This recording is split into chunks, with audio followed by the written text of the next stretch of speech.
ومن أحسن قولا ممن دعا إلى الله وعمل صالحا وقال إنني من المسلمين. Bismillah ar-Rahman ar-Rahim. Assalamu alaikum wa rahmatullah. Alhamdulillah, we have our brother Jesus Khan, Isa Khan here today with us in the studio, mashallah. Talk about some amazing stories. Alhamdulillah, we just finished up an amazing da'wah campaign in the World Cup. Alhamdulillah, I shared Islam with a lot of people. A lot of people learned Islam, about Islam. A lot of people accepted Islam.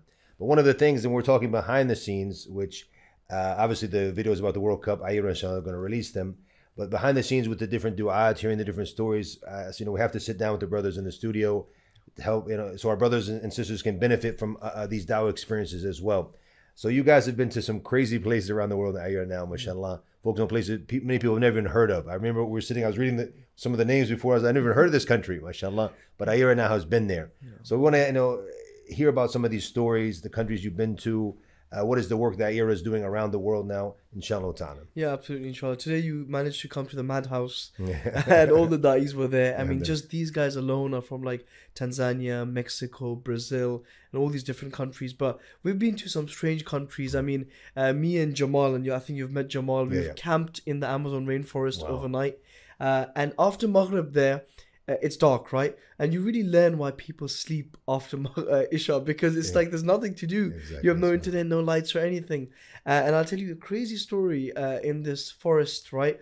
After like Maghrib is a concert. A concert starts, but it's done by insects and animals. Like literally, it's so loud. Wow. It's like a million grasshoppers, right? Like just making noises all night. So, and then you hear these, you hear some noises sometimes which you don't recognize, right? Yeah. And you're like, okay, that's a strange one. So we camped the night in this rainforest in Peru. In the Amazon rainforest, and the brothers showed us the trees. He said, these are the boa trees. This is where the anacondas, you'll see them wrapping themselves around. Wow. We said, okay, that's great. Can we go back to the shelter? Yeah. And the shelter was literally wooden planks, right, of these houses raised high, because they said when the water rises up, we need to keep these high. So you have to go on this little ladder and go inside. Wow. And where we stayed at night is where everyone in that little village stayed. Like everyone was in that house, right? So it's like a long house. And like 10 people, because you have the forest and you have the shelter, right? And there's different one of the two, huh? compartments, yeah. And it was that was tough, right? And I was like, I'm gonna sleep because it's dark around us. It's the whole Amazon rainforest. I mean, it spans across 4 countries. It's a big forest, right? So there was a bat flying around, and I said, you know what? I've prepared myself for this trip. I don't care about this little bat. Then I see a brother taking a broomstick trying to hit this bat really hard, and I'm like, what's going on? He said, no, this is the dangerous bat, because they're called vampire bats. I said, what? They said they stick to your neck and start sucking your blood or biting you. I said, subhanAllah. But we do this for the dawah, right? Because we were going there for these new Muslims. So anyways, I took an early night. Jamal, on the other hand, had to go to the toilet in the middle of the night without seeing anything in the Amazon rainforest. No light, nothing. And he went once and then he came back, and I was like, subhanAllah, he really did it. And he went twice and 3 times, and he went 4 times. He ate something, didn't go. No, I don't know. He just went to and he said, I had to go. And so he did it. And he said, if an animal or anything came out, I'm done. But he had to cut Allah. So these are some of the sacrifices that you have to make on these trips. But subhanAllah, there was about 10 new Muslims there, and after we left, there was about 20 new Muslims. MashaAllah, they took shahada. We built a masjid there. We found the direction of the Qibla. And that was a good experience. So the objective of this trip was because you heard there was new Muslims there, or why were you going? Yes, because some of the da'is had already been there from Iran and got shahadas. We wanted to go and show the world, because it's very important, out of sight, out of mind, right? If they you would never think there was dawah there, subhanAllah. Of course not, yeah. And subhanAllah, it's grown more, because we just got a picture the other day. Some Tablighi brothers had gone there and they were cleaning the masjid, right? They were washing it, cleaning all of it. So it's still running, alhamdulillah. Is doing well. This was great. The other one experience that we had is we went to Samoa, and people often ask me, okay, like, what's it like?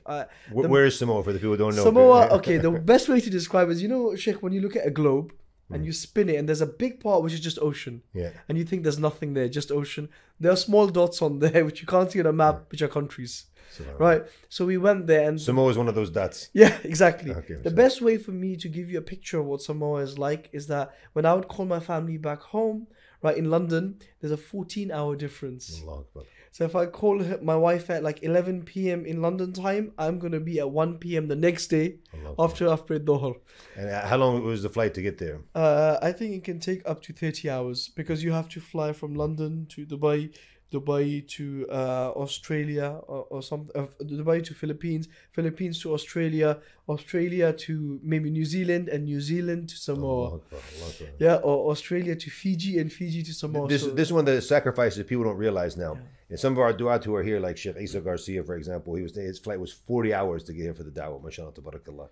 People don't realize this. They see more, even though the end production, someone filming or someone giving da'wah, don't realize how long it actually took them to get here. And from flight to flight, he was in Colombia, I think 5 hours one flight, and then he had to take another flight there into Turkey until he finally got here to Qatar, subhanAllah. Yeah, and Sheikh, I'd like to touch on a different point. Maybe you've experienced this as well. Sometimes when you show family and friends the dawah mission, you might send them the good parts because you don't want them to get bored, right? And they might see, okay, you had some traditional food or you had this, and they think, whoa, that's the mission. You had a great time. Yeah. But you don't show them the difficulties. You don't show them a flight for 10 hours, right? And then you don't show them like the bed that you got at the end or the hotel or anything. So there's a lot of tests, but it's worth it. But I feel like Allah always tests people in the dawah. The trials are there non-stop. So Samoa was tough, and we finally reached there. We really didn't know anyone, but we met Dr. Stanley. He had translated the whole Quran to Samoan. He had fought the government who was trying to ban Islam, and he was like, you cannot ban this religion, and he won, right? And he took Shahada a very long time ago. He sparred with Bruce Lee.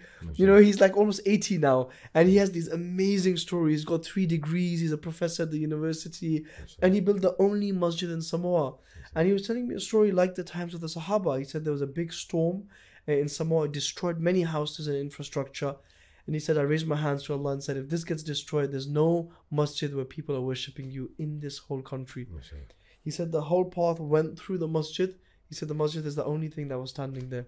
Amazing. SubhanAllah. So you saw this firsthand. It wasn't something you heard online or this. That's amazing. We had to, we didn't really get in contact with them before we arrived. So I with Salahuddin, I said, look, bro, whatever happens, happens. We're trying. We landed, we hired a car, and we just drove and looked for a masjid. When we found the masjid, we went in, we were looking around, and then we found him and we said, are you Dr. Stanley? And he's like, indeed. And it was like a movie moment, subhanAllah. But it worked, and the dawah there was, we started the dawah, we did a Jesus exhibition. We got the brothers from Australia to send it over. A lot of people came, one person took Shahada as well. We went on the radio in Samoa, we went on the TV in Samoa. We had a newspaper article on us. It was great, alhamdulillah. Very good, mashallah, alhamdulillah. So what about some of the other work now that Ayra is doing around the globe, any different countries? Amount of people who've entered in Islam. Yeah, so Ayra obviously focuses on a big problem that happens in the dawah, which is new Muslim support. A lot of the times we get shahadas and there's not new Muslim support.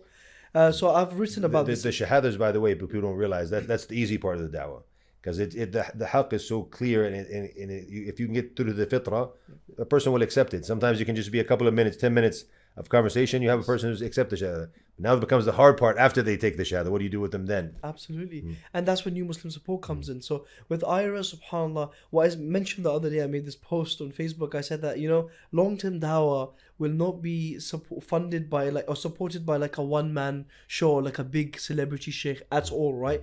They will bring the organization, they'll bring the funds in, but long-term dawah will happen through structures and systems, right? The Prophet sent the Sahaba out and he built these structures in place.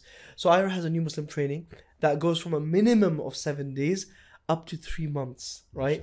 Until the people are fully ready. And they're taught the entire salah fully in Arabic. They tested it, and I've been with Adnan myself.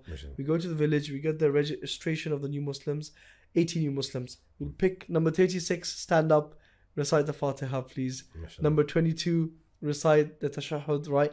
And they have to go through all of this, and then we know, okay, this was done. Then we look at the brother who's a new Muslim guide, and he's like sweating, right? No, he's not. He's there, but we're checking, right? And they normally love him, and he's happy, and we're happy, and we say, okay, you know what? These people are ready. We can leave them now. We have Imam development programs. That's on the 5th month now out of 6 in Tanzania. So when they finish the 6th month, they have learned how to read the Quran, how to lead the Salah, lead the Janazah, do the Nikah, all of this stuff. And they took Shahada in the village, and now they go back to the village. So Ayra has this structure. So when I tell people that when you donate or support Ayra, you get the whole package. You get the Shahada and you get the new Muslim support. And this is the thing, is that I spoke with Adnan about this recently as well. if we wanted to just go for numbers, because if it's a game, and obviously, that would be good for us for when it comes to fundraising, because we can come and say we got 300,000 shahadas last year, and that's very, especially in Africa, it's very possible. But like Adnan mentioned when we had the sitting with him, he was saying we're going to focus on the quantity or the quality, and that's very important.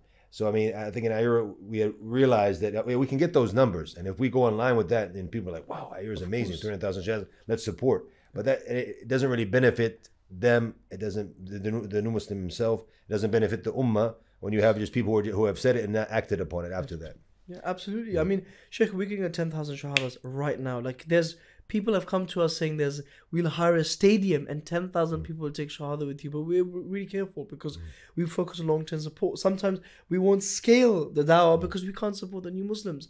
So would you rather want one person to take shahada and then praise for the next 60, 70 years of his life than have 10 people who just took the shahada and that's, oh, we couldn't go back, we couldn't do this, right? Which happens sometimes. You take a shahada, but you can't support those people because you fly back to another country. But we make sure that these systems and structures in place for long-term dawah to happen. And this is very important. Now, something that I was talking with Sheikh Uthman ibn Farouk, he came yesterday. We sat down with him. And obviously, they're facing the similar problem now because they're getting, mashallah, in America, in over a year and a half, they had 1,600 shahadas. I wanted to bring him here to the studio, but it was in the middle of the night. We couldn't get the brothers to come, so unfortunately, he was only here for a couple of hours. 1,600 shahadas in a year and a half, which in America, that's pretty good. Interestingly enough, now, just as a benefit, he said that the majority of people, like post 9/11, before, you're talking about the 50s, 60s, 70s, 80s, 90s, all of it was mostly African American. But he said now, more than African Americans, you have white Americans, and especially the Mexicans and the ones who are from South America. They're entering Islam at very, very high rate. And he said even like, if you said white to black, it would be 3 to 1, which I was surprised. I didn't realize. I realized that any South America and the Mexican and entering into Islam a lot, but I didn't realize it was that big. Even from the Euro-American and your people. Yeah, community. I didn't realize it's pretty impressive. But in South America now, or before we mention that, just for what he had mentioned is dealing with those amount of new Muslims, which is, in Africa, I think it can be easier because cost of living is cheaper and things like that. So sponsoring more du'at, having the full-time mentor there with them, it's possible. What is a way we can deal with new Muslims in the West, for example? Because we can't do the same. First of all, you're not going to have a village where 10 to 20 people accept Islam. Employing the amount of du'at like we have in Africa, it's not realistic in Europe. Full-time mentor, full-time new Muslim support, full-time OSs. So, what is a way you think we can deal with it? Because it's a crisis all around the world. It's a big problem. I mean, look, Sheikh, like you mentioned, it's £10 to do a new Muslim program in Malawi for somebody for like a week, and it's £100 in Philippines, right? And the prices go up and down. And so we tell people, look, you missed your opportunity. Malawi night fundraiser is finished. Now it's this is it. So we have different costs. I personally feel like in Europe and USA, the solution is volunteers. You have to get good amount of volunteers who can dedicate their time on the weekend or throughout the week who can do this, because it would become costly. If you've got 1,000 new Muslims, right, and you're spending like $1,000 on all of them, that's $1 million, right? If you spend $1,000 on them a year, which is $100 a month, which is very realistic, bringing them over, doing the program, hiring a teacher and stuff like that. So it's tough, but I think if more people volunteer for the dawah, give their time, I mean, for them, look at the reward they would get. You teach someone Fatiha, they read that 17 times a day minimum, and for the rest of their life, and then their children, they teach that to their children as well. And I think one of the things we look at it as just being something so basic like Al-Fatiha, but if you put it into like what you put into now, that's business-wise, ROI, return on investment, even hasanat, that's something major. I taught him to read Fatiha properly. Maybe I can teach him the basic meanings of it as well. So now he understands what he's reading it properly. And like you said, 17 times a day. What if he lives for 60 years? What if he teaches other people as well? And you come Yawm al-Qiyamah and you have this mountain of hasanat. And recently, subhanAllah, I remember that, and to go back to the issue of volunteers, here in Qatar, we talk about like the new Muslim programs and things like that for the ones who accept Islam, which is all throughout the year, not just the issue of the World Cup now, all throughout the year. People, when they accept Islam, they have the program for them, usually on the Fridays when they're not working. So one of the brothers was hearing this, and one of the majlis who were sitting in, and he said, even Fatiha, they don't know? And right away, he said, I'm ready. Another brother said, I'm ready. And they actually, and I thought, a lot of the time, people get inspired in the thing, but they don't really do it, Like a brother and sister watching now get inspired and then don't do anything. The next Friday, they were there teaching Al-Fatiha to these guys. Because he's like, I memorized Qur'an, he didn't look at it something, I'm a hafid, I'm an engineer, the brother's an engineer. I'm not going to go just do something simple based like this. No, he's there teaching the guys Fatiha. Because he realized the same thing like you mentioned, that the ROI is going to be fantastic in my hasanat yawm al-qiyamah when they have al-Fatiha. That's amazing. So the issue of volunteers, we need to get more volunteers 100%. And to realize that that little bit can go a long way in helping out the brothers and sisters. And people can volunteer. People watching this, there's most of the countries in the world have dawah happening, right? Because there's very few. I mean, we spoke about Samoa, right? But that's happening. So those who want to get involved, they will get involved because they want that reward, right? And we've been doing this work. And one crazy story that I actually forgot to mention was also in Peru, is that we went to this brother, and this was 3,000 meters above sea level. We had oxygen canisters, right? We were, spraying them and breathing in because you'd get lightheaded and get headaches, right? We also passed 5,000 meters above sea level. Wow. Like there was snow on the tops, and there's a desert in Peru as well. So this shows you how high you go. And we went all the way to this mountain, and we reached there. It took us like almost a day. And when we got to the top, we were just shouting out the brother's name because there's no signal or anything. You have to shout into the mountain so that this new Muslim comes out, right? And he never came out that night. So we had to stay in this little, I can't even call it a hotel. Like the dog was walking in and out of the kitchen and the area we sat. And they gave us white rice and egg, no salt, nothing, right? So we stayed that night there, and then we got up the next day. We went again to this mountain, right? There was llamas there as well, right? And he said, if you go up, there's pumas and vicuña. It's a very expensive wool, right? It's protected by the Peru government. And they said they stay at like 4,000 meters above sea level in the mountains. And their skin, they just have like meat on it. They have like no fat or anything. So it's interesting. And these are this new Muslim was telling us. Next day, we screamed his name. And we found a man walking the mountain. We said, excuse me, we're looking for this brother. Can you find us? And he's like, oh, it's me. And we met him. And this brother took Shahada 5 years ago. Okay? And the brother he took Shahada with, his name was Abdullah, who basically gifted me a topi made out of llama fur. Right? And it was amazing. And his job was he worked for the Peruvian government to go to small communities, rural communities, and teach them how to earn an income by making traditional projects. At the same time, when they would see his topi and shalwar kameez that he would wear, they would say, what's this? And he said, this is Islam, this is my religion, I follow it. They said, tell us more. He would give them dawah, right? Because they're asking, and they would take shahada. So he started taking us to these people. So you would never know, in a mountain in Peru, 3,000 meters above sea level, there's one house that has a new Muslim. So when we were there, his daughter was there, and another one of his friends, and they both took Shahada. Allah Akbar, amazing. They took Shahada. We did wudu with them, and Sheikh, this has to be the most difficult wudu I've ever seen. You can literally see the clouds. I can probably provide the picture, maybe they can put it up. The clouds are moving behind us. We're in the mountains, right? It's freezing. And the Muslim brother, he took it, and he started doing his wudu. He took his shoes off, and it's freezing. And then we prayed salah together. So these are some of the stories that people don't know. And if you dedicate your life to the dawah and you start doing it, inshallah, anyone can do it. You will start to experience these things. So, something I've benefited. This is obviously the objective is for us to benefit and to benefit our brothers and sisters. One of the things I've benefited from, just listening to these stories, is not. And as the Prophet actually in a hadith actually, and when he said, "La tahqiranna min al-ma'rufi shay'a," and do not belittle anything that's from the good. Don't look down upon it, basically, because for me, I'm looking, or sometimes look at the grand picture, the big picture. But traveling a day, and it became 2 days because you guys stayed there overnight. That just for that brother who took a shahada, so just to see how he's doing. Be like, I wouldn't do something like that. But if you said, let's go to a place where I'm going to meet several people, I'm going to have a bigger audience.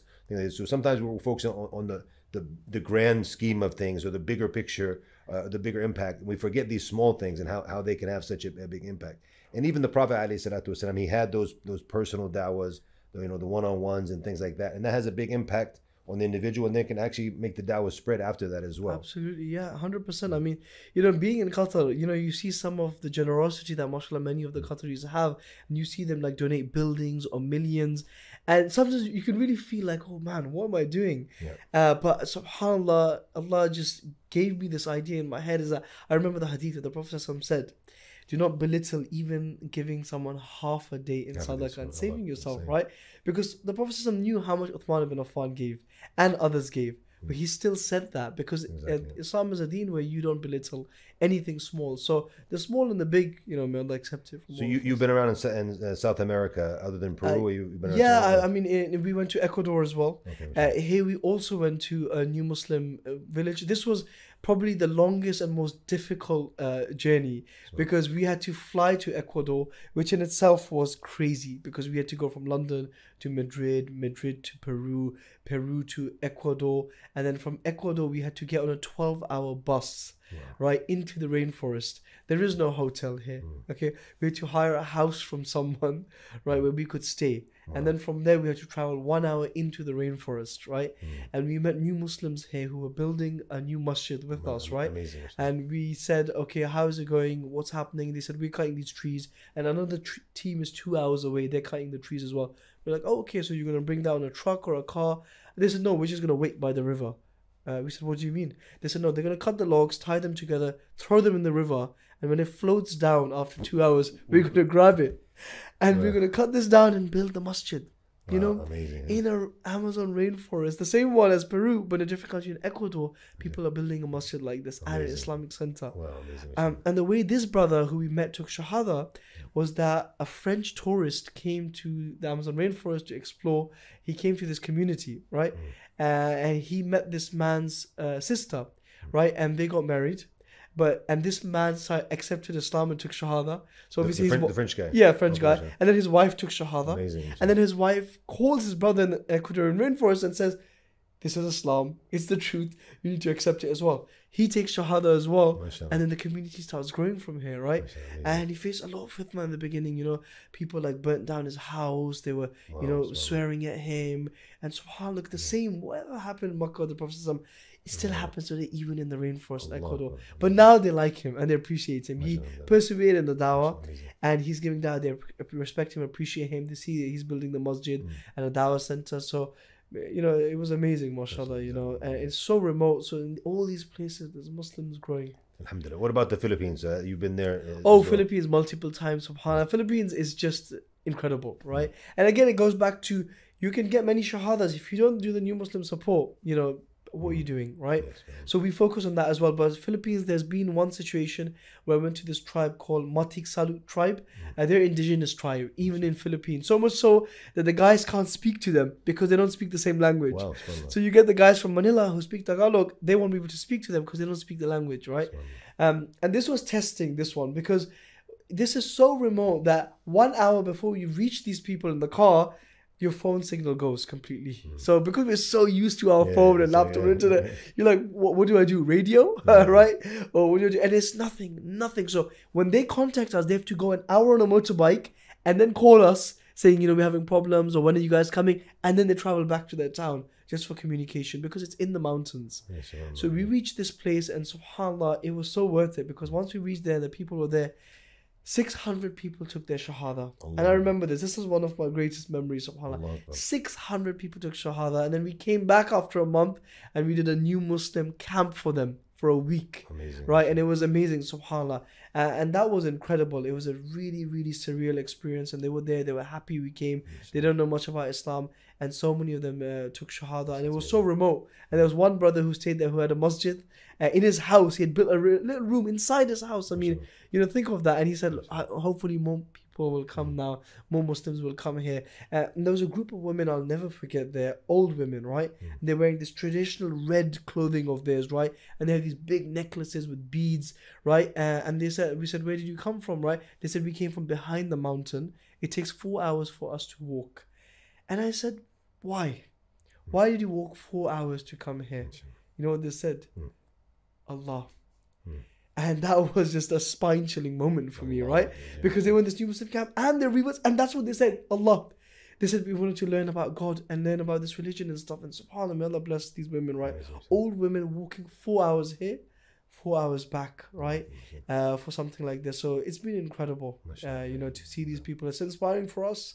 You know, we've been Muslims for so long, right? So many of us are born Muslims, but you see these people and they're like stronger than you, you know, in the beginning. MashaAllah, Allah bless them. I mean, Jazakallah khair. Also, you know, one of the things I'm benefiting learning this as well is looking like for uncharted new lands and different things. And to be creative in the da'wah is it not always to follow just the same routine, the business, and look for other ways of how we can benefit the da'wah, how we can benefit Islam, how we can make the message reach in different places and things like that. I think many people don't focus on that. Yeah, Sheikh. I mean, like I think it's been so inspiring for people. But I sit down and I look for new countries. Yeah, so one tactic I use is when I go into these bookstores, right? And it's also I love buying these books. Is that I buy these atlases and travel books and Lonely Planet. I just grab them, okay? And when you go through them, you'll sometimes find these remote places and communities, right? And it's interesting for people to watch. It'll get more people to watch your videos and be inspired by this and support the general dawah. So sometimes you have to go to these remote places to inspire people to also look at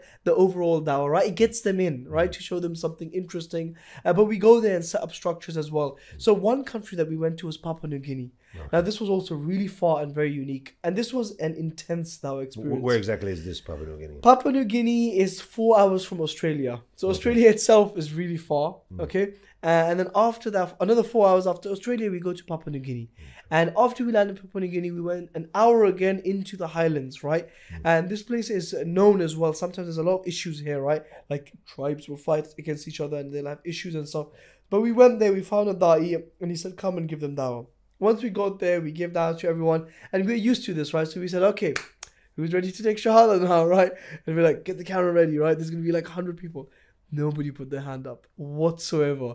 Yes, well. Instead of people started arguing and shouting out at us, right? And these were the priests in the audience. We were like, what's going on? But we, you know, tried to maintain our akhlaq and manners, of course, and kept giving them dawah. We then also prayed in front of them. And that's it. We said, Qadr Allah. Of course, if nobody takes shahadas, we don't have a problem. We know it's just about conveying the message. But what happened after that is that a lot of people started gathering around the car when we're leaving. We're packing in the car, they start gathering around. And they want to take shahada. And we're like, well, what's going on exactly? And they were like, there's a lot of priests of our community in the audience. We didn't want to take shahada in front of them. Wow. But we want to accept Islam now. And 10, 20 people of them took shahada. Amazing. And it was incredible. I mean, it started really intense and we kept going. So something that shows just persevere. I mean, the Prophet, you know, he went to Ta'if, right? And what happened? Yeah, exactly. You're ready for that? Maybe this is your Ta'if moment here. SubhanAllah, you know, mountains, we won. I mean, you know, SubhanAllah, the Prophet made big sacrifices, right? But we were getting a taste, and we were saying, look, nobody's even spat on us. Nobody's even sweared at us. They're just angrily asking questions, right? But amazing people in Papua New Guinea. You know, there's so many stereotypes people have. People are amazing. They're so nice, mashallah. And they took shahada, and it was incredible. Yeah, I was actually speaking with my wife recently about this. I get some invitations, like the UK. I love the UK, but I've been there so many times, so I get invited. It's not, you know, I've been there before. Like, but if there's a new invitation somewhere I haven't been before, I said this is interesting now to go to different countries. I out of the countries I've given da'wah, and it's about 30 now. So I said we can inshallah increase, and maybe also these lands will testify for Yawm al-Qiyamah that you went there to spread the message, inshallah ta'ala. So I remember like when Adnan had contacted me to go to certain countries in Africa, and I said, Bismillah, let's go, you know, because this is something new, and it's a new experience, and also you can make and help more people receive the message and learn as well. So that's something amazing. As we wrap up, inshallah ta'ala, how can people get involved? And with the supporting Ayera, how can they become part of the dawah? Because people, you know, hear these stories, so I want to do that. I want to get part of that ajr as well. So what can they do to get Absolutely. involved? I think, especially for me, I mean, alhamdulillah, I've been with Ayera for 11 years now. It's been a long time, and we've volunteered. And you know, I discussed with the brothers sometimes that, you know, we would sleep in masajid in the UK. There's no hotel or anything. You go to the masjid, you give a little talk at night, if normally a Friday night, and then you sleep in the masjid at night. And sometimes I remember in Manchester and places, it would be freezing. And they'll turn off the heat, you know. Yeah, they don't and there would be nobody in the masjid, just us sleeping. So those were tough times. And I say to the brothers, you know, maybe because we did that, Allah allowed us to go into these other countries now. You know, so you can always volunteer for IRA. You can go on the website, you can look for the volunteer button. If not, just email them and ask them. There's always a need for volunteers. And you can slowly volunteer and work your way, you know, inside the organization, prove yourself, right? And then they'll say, okay, you know what, we need you here, we need you in this mission, and you can continue. But you need to make a start, right? I'm not saying that anybody will come in and straight away they'll fly you out to Fiji to give dawah, but this is how it starts, right? You have to get used to it. You have to get your experience as well, alhamdulillah. But even if people don't travel locally, and all around, all our teams all around the world, we need volunteers there. UK, Canada, all these places. Canada, we have a big team. Even UK, there's a lot of need. Many people take shahada, you know. So I mean, and people need to realize they can volunteer in different ways. Whether, and sometimes just like we say, out on the streets, you know, people are, and you might just be someone who's helping set up the tables. That's also part of the complete picture. We need people doing all of these things, right? You might be someone who's good at IT. You can benefit in this. You know, other people can benefit. People can donate as well, and benefit in different ways. Yeah, there's people we have on the One Reason chat who give dawah online, and they've had over 1,000 shahadas. You just on Facebook Messenger replying to people. You can be sitting on your sofa at home and talking to non-Muslims on Messenger, right? And they take shahada with you, right? So this is a team that works online. We run ads to non-Muslims. They message us and people talk. And we don't have enough people, so we have 100 people now, but you can always add on to this, right? You can volunteer, like you said, setting up the tables. You can volunteer in admin. You can be a part of finance, for example. You're still a part of the dawah. So when IRA gets those 50,000 shahadas a year, you get a share of that. There's a very famous story from America. Someone went to NASA, right? I think one of the presidents or someone, he asked the janitor, what do you do? Right? And you'd expect him to say, I clean this area or look after this. He said, I helped put the man on the moon. Right, so it's a very powerful. And that's the truth. And everyone plays their role. If you don't have that complete, just like I always did the example of the football team. You know, what is your goal, right? If there's any lacking anywhere, and it could be the janitor. If the locker rooms are not ready for the players in place, it's going to be a problem, right? If the football pitch is not clean, so we can look at from the janitor up. It's not just the players. The players, they might be like the guys who are out there, right? And but then you add to that as well the manager. The coach, the medical staff. If the medical staff is not good, they're not going to be successful. I remember watching the NBA finals in basketball, the Eastern Conference finals, and the main player from the Miami Heat, this guy could barely walk, and then he comes back like in Game 7 like a new guy. So the whole thing was like the commentators, like the medical staff, and these are the VIPs now. These are the stars now, because how is this guy able to perform like this again when he could barely walk just like two games ago? So that it shows you the completeness, and when it comes also in the holistic approach when it comes to the dawah, everyone has that. The people behind the screen. I would say we have our brother Mahmoud here behind the cameras, mashallah, and he's just as important as what we're doing now, if not more important, obviously, because we can't do it without him, right? So you have that complete holistic approach to the dawah. So there's many things that people can get involved in to help the dawah. It's true, because sometimes you and Salahuddin and the other brothers, we wouldn't see you guys for days, right? But we know what you're dealing with in the background, right? Arranging everything, giving people the location, so that everybody can get involved. But what I would say is that it's easy for people to hear these and watch these videos and never do it, because if you don't start now and you don't take action now, it's never going to happen. Because look at this World Cup. We arrived for a month. For many brothers, this was the longest time they've left their families, right? But today we sit here, Sheikh, and we were discussing that they're taking the signs off. World Cup is finished. It's over. We just got here the other day, right? And 1 month has flown by. So if you think you have so much time in life, you really don't, right? You need to get involved now and start now, because life will just go in an instant. And you will miss out on all of this opportunity. So we'll put links down below for the brothers and sisters as well. Anybody who wants to volunteer, we have links, inshallah, on the bottom, how to volunteer, or if someone wants to donate as well, inshallah, to support the dawah activities. We'll put that in the description below, inshallah ta'ala. Jazakumullah khairan. Thank you for taking the time. I know you're about to go to the airport. Alhamdulillah, we were able to grab you if we went there to benefit ourselves and benefit the brothers and sisters. Jazakumullah khairan. ومن أحسن قولا ممن دعا إلى الله وعمل صالحا وقال إنني من المسلمين.